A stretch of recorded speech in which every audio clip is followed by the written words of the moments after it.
আসসালামু আলাইকুম ভাই ও বন্ধুরা। আমরা আজকে দুই বন্ধু মিলে ঘুরতে এসেছি।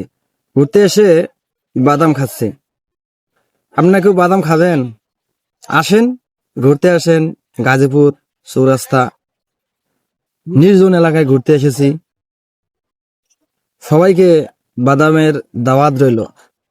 সেই স্বাদ, যত খাবেন যত টিপবেন তত মজা।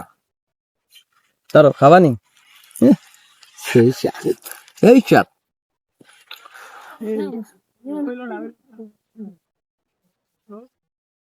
মজা আছে না? সেই মজা, আসেন। সেই টেস্ট এখানে শুধু সবাই শুধু বাদাম খাচ্ছে আর বাদাম খাচ্ছে। এই যে দেখেন, সবারে দেখাই ঘুরে ভিডিওটা। সবাই শুধু বসে বসে সময় কাটাচ্ছে আর বাদাম খাচ্ছে। আইরে মজা! বাদাম দূরে বাচ্চা